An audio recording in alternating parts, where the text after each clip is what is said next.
The following content is provided under a Creative Commons license. Your support will help MIT OpenCourseware continue to offer high-quality educational resources for free.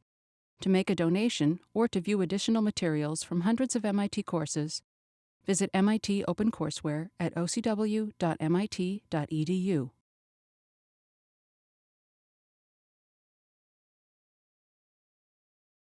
Welcome to the variability simulation. This should look kind of familiar.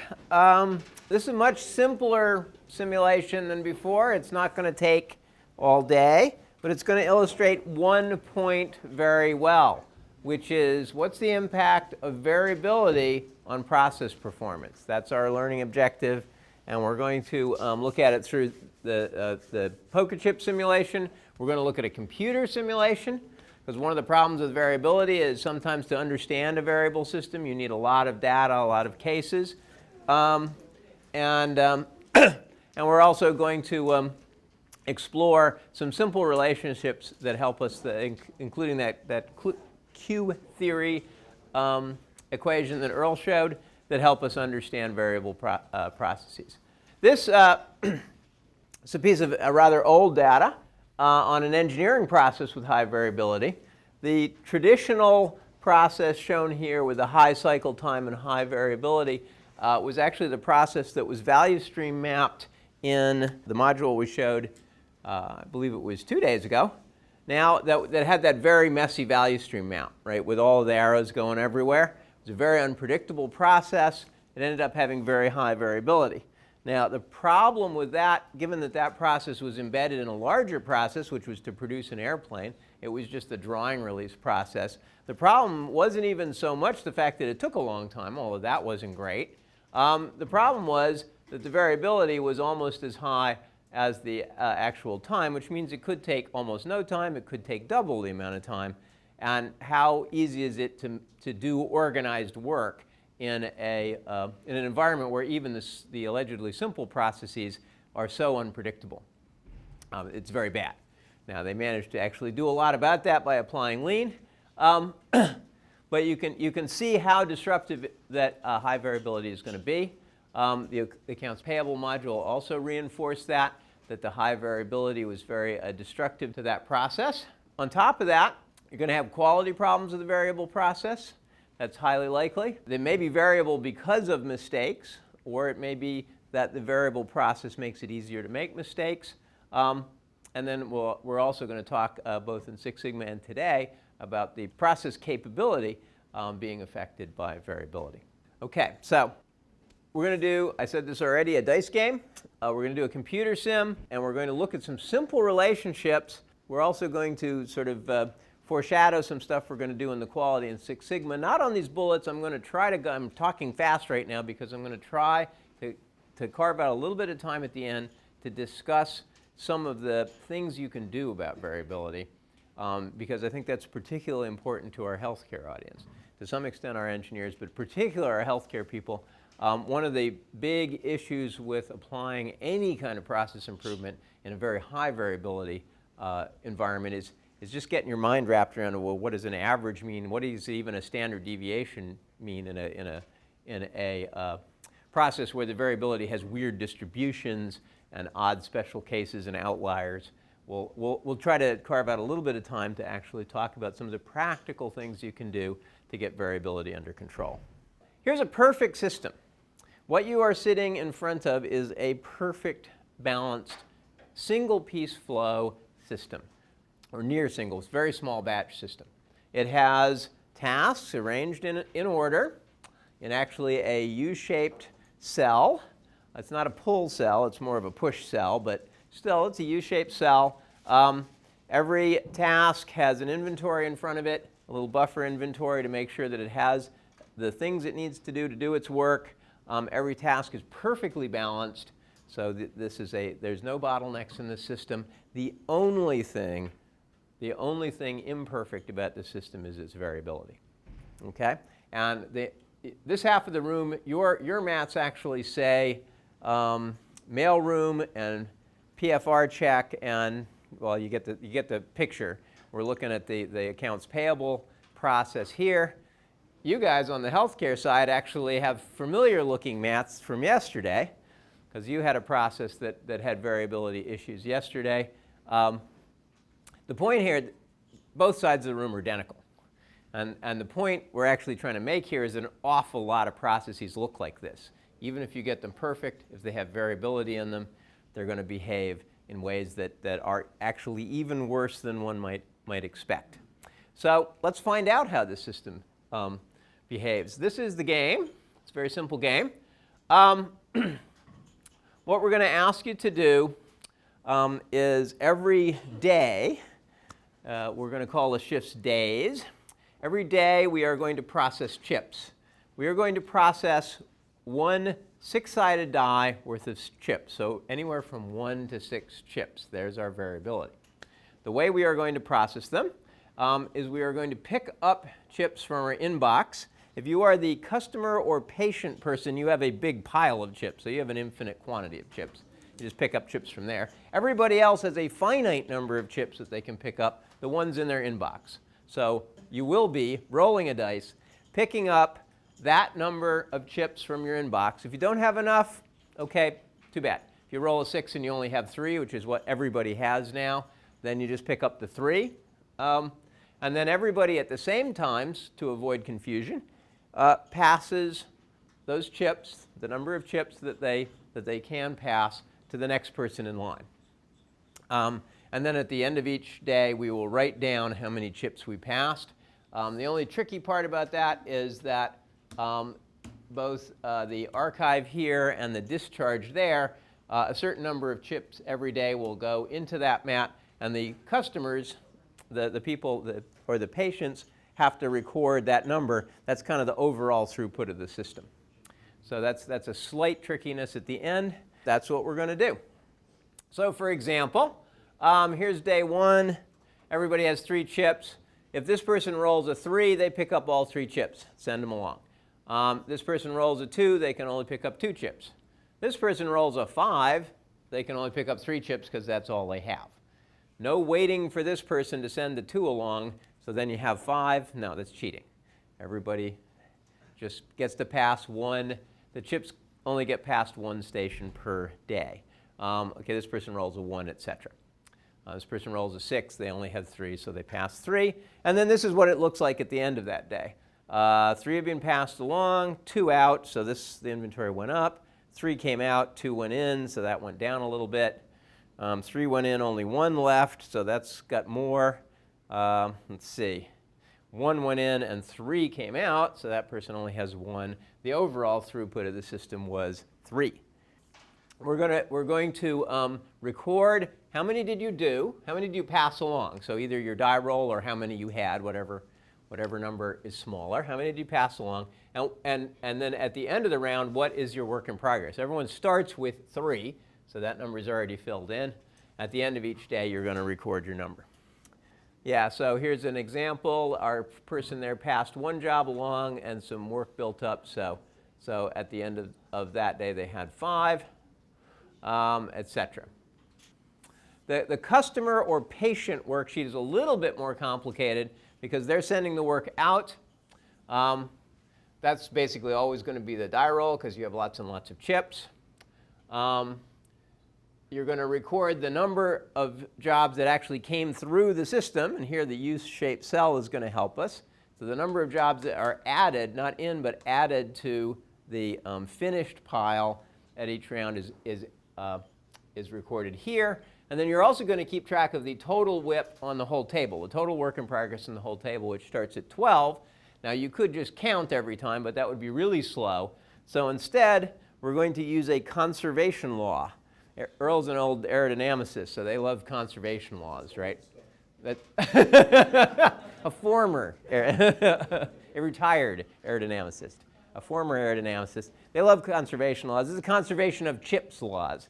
If you know that you sent out 6 and 3 got finished, then 3 must have gone into the system. And they didn't fall on the floor or get eaten or anything. So this number must have gone up by 3. So there's a little equation there that will help you figure out the new work in progress. So everybody think they can do that much math, and I think that's actually written on your sheet, so you should be able to do that. Okay, and there's an example. If 3 go in and 3 come out, it stays the same.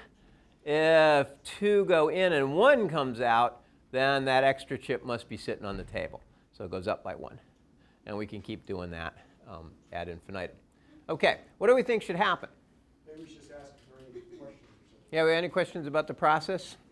So I'm in the registration stand now, and I roll a die, Yeah. and I get like 5. Okay. So I pass on 3 because I just have 3 chips. Because you only have the 3, that's right. So under patients completed, I have 3 there. You put 3, yeah. Then what will now be in the work in progress? The work in progress is whatever the next person, the person next to you gives to Gives you, to me, right? okay. Because everybody's going to pass them at the same time. Okay. We're going to be very formal about that. We're going to have a standard process, but we're going to ask everybody to pass them all at the same time. So then, yeah, you'll just have to look and see what. It's actually what you have left at the end of the round. That's right. That's So correct. Yeah. if you rolled a 3 and had 4 chips here, Right. he would move 3, There'd be and he one takes left. 1 left plus whatever. new Plus stuff he whatever gets. came in, right? So it's whatever's sitting on that mat at the end of the round is your work in progress. Yep. So the average of a 6-sided die is 3.5. So what do we think this system should be able to do over, we're going to do 20 rounds. What do we think it should be able to do over 20 rounds? Is it going to process 3.5? Are these die rolls going to even out? Maybe, right? Everyone's like thinking. So 60, so that would be 3-ish. So you think it's going to be, it's not going to be perfect, but it's going to be close to evened out. We don't process money, right? Is there anything? You know, yeah, the first round you're only going to get 3. Yeah, more will come in as the customer person rolls their dice, the initiating person. No, Less, okay.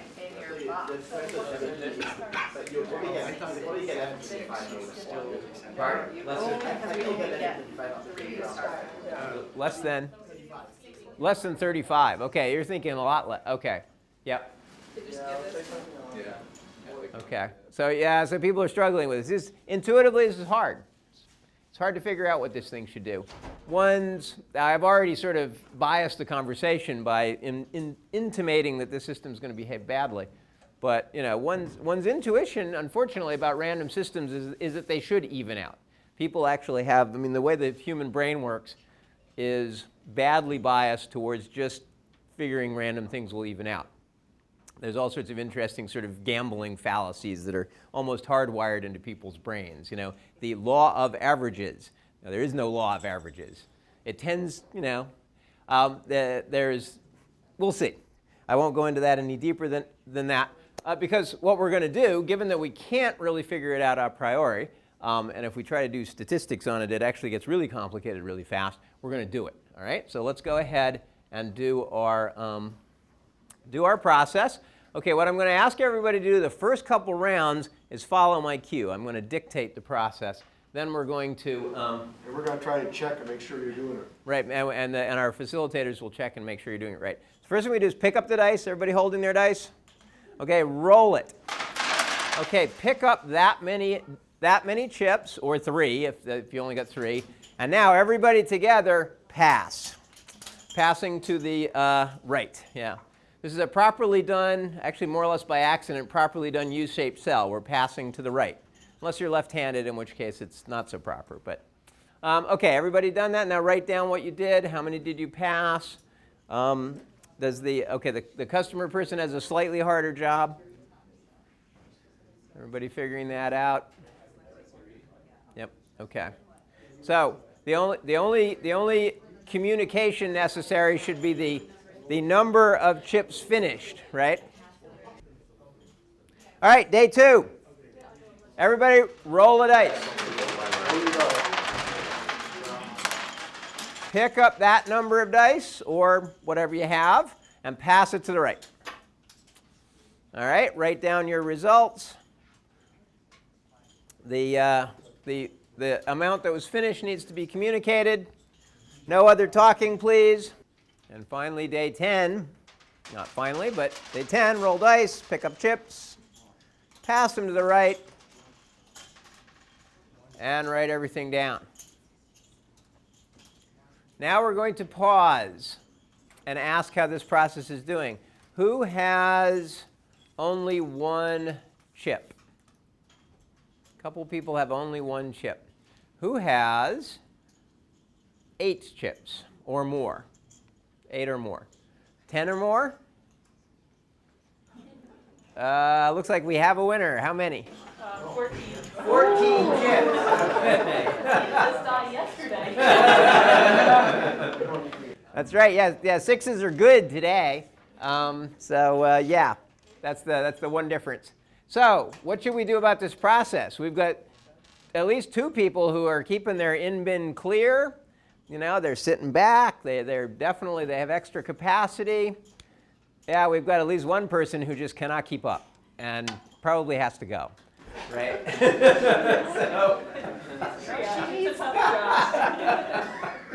So does that mean there's a bottleneck there? Must be, right? No, of course not. She has the same dice as everybody else. This is a transparent. So this process is behaving badly and is actually throwing out bad clues about itself, right? That looks like a bottleneck. It isn't. It's just bad luck. Some people look like they're doing really well. No, they're just lucky. And let's see if the trends continue. Day 11. Roll the dice. Pick up the chips. Pass them to the right. Write things down. And 20. Pick them up. Hand them along. Write everything down. Okay, so how did that go? Let's see. Who has 14 or better? See if we broke our old record. We got several people. What do we got? I got 15. What do we got here?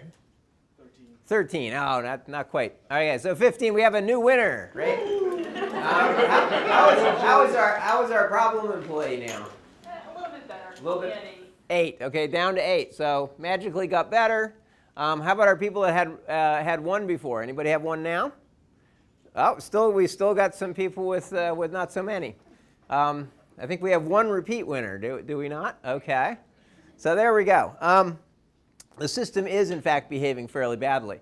We even had an unintended lesson in failure of standard process, right? When we got off standard process, we also had some high variability in the performance of our process.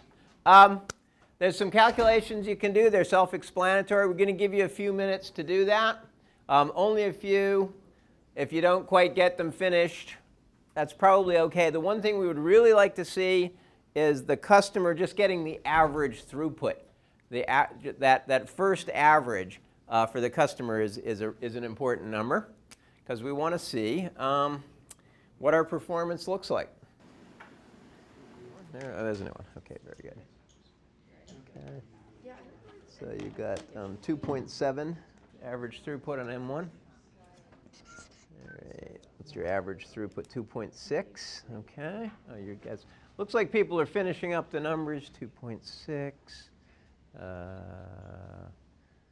Average 3.05. 2.3. And got another average. Still working on it. Okay. What about utilizations? What was our average utilization at our first medical table? 7.7. Okay. Pardon? 7.4. Okay.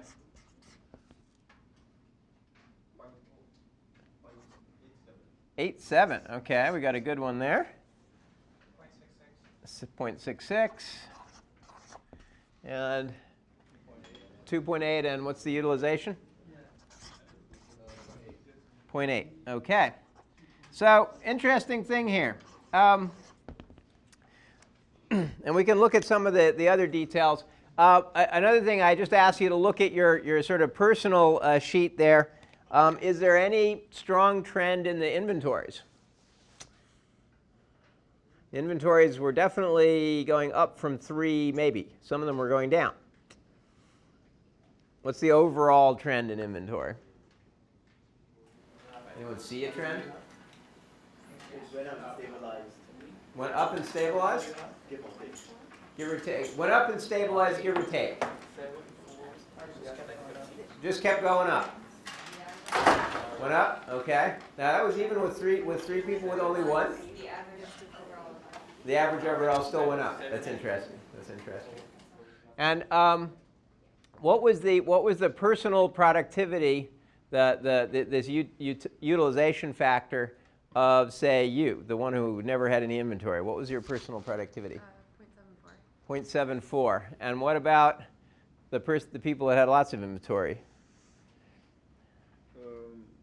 0.68. 0.68. Utilization? Yeah. 0.88. 0.88. Okay. So this person is working very efficiently but has lots of inventory. This person is working not very efficiently but has lots of inventory. This person doesn't have very much inventory. This system is behaving very oddly. It's behaving in ways that are that are difficult to understand. So why? We're not always passing the exact number that we roll We're not always passing the exact number we roll. in a lower average process. Okay. Number. Okay, so there's some unused capacity, right? You roll a 6, you only have 1. Now, but the inventory is going up. Is that problem going to go away? Eventually. Good answer. So, I mean, you got at the root of it, right? There's also sort of a system problem, right? Which is, okay, it's behaving badly because of that, which makes it behave worse, right? Because your inventory is unpredictable. So you might, the chance, even if there's lots of inventory, the chance that there'd be a low inventory and you'd waste a 6 is still there. It doesn't go away, even as the inventory comes up. We don't know what's going to happen. And things depend on each other. The amount that you have in inventory depends on the person next to you who's rolling dice. Even if you're doing great, if they roll ones, if they roll a whole string of ones, you've got nothing to work with, right? So even if you're rolling all 6s or precisely on 3.5, you're still not being able to perform because of the way the system is hooked together. And this is really the key. Every time anybody rolls a 6 and doesn't have enough chips, that capacity is wasted and it never comes back. Right? You can never get it back. And that's where the law of averages fails. Right? In mechanical engineering, we call it a ratchet effect. Right? It can go one way, but it can't go the other. Right? We can lose capacity, we never get it back. So, so that's why we're seeing these lower utilizations, even though we did 20 rounds, which you'd think would be enough time for things to even out. Okay, now we're going to run a computer simulation. The first thing that any person, when confronted with tangled data like this, should think is we need more data. And in fact, we do. Although, as we will see in this particular case, even a very large amount of data does not help us. We're going to run a computer simulation which does this little exercise for 20, but then also 200 and something days. Looks like this. What's shown here is days. And this is the inventory level at the different stations. The notations here are of the AP case, but again, it's the same simulation for the medical case. The 4 stations, the inventory at the 4 stations versus time. There's a couple of things down here. This is our processing capability. This is the WIP that's on the table, the total WIP. This is the cycle time. This is how long it takes the average chip to move through the system. And this is just a little luck thing to just see if, maybe some of this variation is just due to luck. All right? Maybe our average die roll is better or worse. But we're rolling an awful lot of die. So we do expect the actual average of the die rolls to kind of even out, even if the system itself doesn't. Okay, so first thing we can notice about this system is, okay, we're running it 200 times. Is it settling down? It's not. Just waiting for it to settle down is not going to work. And let's see, did that do anything? Not yet. Oh, I have to, there we go, select that. boink, I just ran it again. Came out different. If I run it again, different. Even the gross behavior of the system is not predictable. It doesn't get bigger and then kind of even off. If I ran it 1 billion times and took the average, I'd actually get sort of a logarithmic curve where it would go up and steadily flatten out, although never actually reach an equilibrium. But the behavior of, even over a large number of rounds of any given instance of the system, is extremely unpredictable. So the variability, perfect system except for variability, the variability is making the system behave very badly. Okay, what can we do about this? The other nice thing about a computer simulation is we can change it. Relatively easy. We could, for example, lower the customer input variability. That's a favorite of bad processes. People say it's our customer's fault. It's too much customer input variability. Like all patients show up Friday night, so it's not our fault, right? Let's lower the customer input variability some. Didn't help very much. Let's lower it a lot. Didn't help very much. Why? That appeared to help a little bit. Yeah, that's a little better. That's with a lot less customer input variability. But basically, both count. The process variability and the customer input variability count a lot. Let's do this, though. Let's lower the customer demand just a little bit. Ooh, that looks about the same as lowering the variability a lot. Let's lower the customer demand 20%. Doesn't look great, but what's changed? Pardon? It looks like there's a lot less variability in the process, right? And and if we lower the customer variability by 30%, there's still variability, but the system can handle it. Essentially, we're de-stressing the system, running it at a little bit less than 100% capacity, and it behaves a lot better. And this was brought up in the AP system, where they were running at 100% capacity. It's the same in this system. Basically, if we try to stress it, we only get about 70%. If we say, it's only going to run at 70% anyway, let's just give it 70% of the load, it actually behaves pretty well. This is a non-intuitive effect unless you're one of those workers. What happens if you have work all the time and something goes wrong? Chaos, right? It's just crap. I have to stay up all night. But I can't. I'm too tired. So things just go to hell.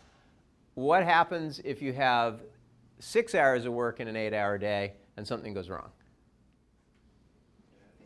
You can fix it, right? It's really, from an individual worker's point of view, this is very easy to understand. The system effect seems kind of mysterious, but actually if you think about what's happening on the ground, if the system is not fully stressed, it can handle variability. And you don't have to back off on the system all that much to handle quite a lot of variability. Yeah, I understand that we're tight on time. We're coming to a close here, fortunately. Okay, so that's kind of magic. The other thing we can do is attack variability. And if we attack variability heroically, let's reduce variability 30% across the board. It helps some. It's better, but it's still behaving kind of badly. If we reduce variability 70% across the board, this is truly heroic variability reduction. Yep, that didn't work well. Oh, there we go. Now it's, notice when it was all but 1, it was still no good. When we have now reduced variability heroically across the board, we've got about the same level of effect as reducing the. So apparently, according to the simulation, what we need is either heroic variability reduction or modest decrease in the load on the system. And this is actually a very powerful practical lesson. And it comes from that same equation that Earl was showing you. If we're mathematically inclined here, what happens when our utilization is very high on this term? Just put a 1 in there and see what happens. mathematically. It goes to infinity, right? If a system is completely loaded and there's any variability at all, it will just continue to get worse and worse in its behavior if it's 100% loaded. The variability is actually squared, so if we can reduce variability, that's good. But this effect is actually even more powerful. And if we plot the two effects, here's a plot of what happens if we control variability for various utilizations. If we have a heavily loaded system, that's this one, and we reduce variability, once we've driven it down really low, this is the Q time or inventory, they're basically the same. Once we've driven the variability down very low, it will start to behave, all right? But if there's noticeable variation on a heavily loaded system, it's going to behave badly, all right? If it's not so heavily loaded, it almost doesn't matter, right? This is a lightly loaded system, and the variability doesn't matter. It's a moderately loaded system, and reducing variability is good, and that's not really linear, but basically sort of proportionally, if we reduce variability, we get better behavior. But in a very heavily loaded system, we really have to drive it to 0. This is Six Sigma. If we have a system that we want to load really heavily, we want to make billions of ICs, then we have to drive the variability very close to 0 to get the system to behave. This is the converse dot. If we ease off on utilization for various variabilities, what we see is that blow-up effect, that divided by 0 as we get close to 1, right? And it's almost independent of the variability level. At any level, if we back off some from 100% utilization, the behavior actually gets a lot better. Question?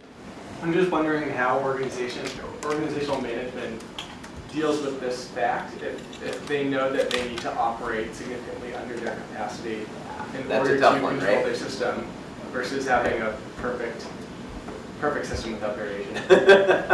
That's right. That's right. Managers like Six Sigma because, if your system is perfect, you can load it at 100%. Right? They want to hear that. That's a message they want to hear. In systems like healthcare or engineering, getting the variability very, very low is very, very hard. This is a very rich field. In the interest of time, I'm going to jump to a couple of useful tips. One is that one of the purposes of lean, and this was actually illustrated very nicely by the AP case study, is to free up those resources. Not in order to lay people off or necessarily save money even, but if you can take 10% or 20% of your non-value added time out of your day, what does that get you? That gets you that headroom that allows you to deal with variability. And it's one of the sort of root causes of why lean seems to have a magic effect of increasing quality and throughput time when that's not even what you're aiming at. If you just take waste out of a system, suddenly everybody in the system has a little bit of extra time to deal with variation, to deal with things going wrong. So that's sort of the hint number one. The other thing is that in terms of variability reduction, there are, although that's an art, there's no one answer, there are things that help a lot. Reducing something like healthcare variability to 0 is obviously not even possible. But there are, one of the things about actually both healthcare and engineering type processes is that the distributions aren't really normal. It tends to be like a bunch of standard cases and then some wacko ones, right? Well, what happens to the variability in terms of those equations if you just take the wacko ones off the table? It gets a lot better, right? It gets a lot better. So essentially special case handling for the outliers. In the simulation game, we originally designed the healthcare simulation to be part of a 3-day seminar where you'd play that last round at the end, like after this lesson. And there's something in there called a patient advocate. Anybody even look at that card? What did it do? It helped those patients that would take the most amount of time Right. to help shepherd them through the system. Right. Exactly. In terms of the simulation, it took the 6s off, right? And if you looked at the distributions, they were highly wrong. They were highly non-standard. The 6s were horrible, and so that's actually a real example of taking the really difficult case is sort of out of the standard flow of the system, and that makes the standard flow work a lot better. Of course, you have to devote some resources, some special resources to the difficult people. But there's ways you can kind of knock the top off of high variabilities that can help a lot on that side. On the capacity side, the real key is to use the benefits of any kind of lean to essentially plow them back into making people's lives easier so that they can absorb, so they have a little bit of extra time to absorb the variability.